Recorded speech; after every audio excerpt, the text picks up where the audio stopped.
Učenci osnovne šole Vransko Tabor so zelo Rad sodelujem v različnih projektih. Jaz sodelujem pri poročevalcih za okolje. Poročali smo sicer v Roji. Imamo skozi jabolka v šoli.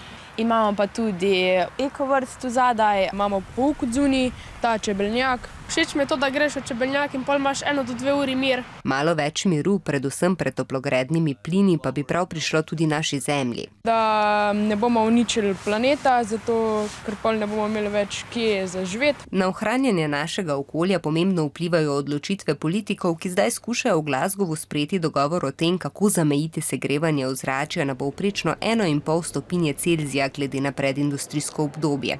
Nekaj pa lahko naredimo tudi sami. Na segrevanje ozračja recimo vpliva tudi naša dejavnost na spletu. A res? A res? Res! Jaz verjetno sem največ na Instagramu. Jaz jih ne uporabljam, sam pogosto pa pišem s prijateljem preko maila. Največ na YouTubeu uporabljam pa tudi Discord, ko se pogovarjamo s prijatelji med tem, ko igramo igrice. Največ časa pa se zdržujem v najbolj popularnem ta čas na TikToku. No, najbolj priljubljen je tudi okolju najbolj neprijazen. Vsaka ura na TikToku povzroči toliko izpustov kot približno kilometer vožnje z avtomobilom. Tudi igranje videoiger slabo vpliva na okolje. Ker elektronske naprave uporabljamo tako množično, z njimi prispevamo kar 3 do 4% vsega ogljičnega odtisa.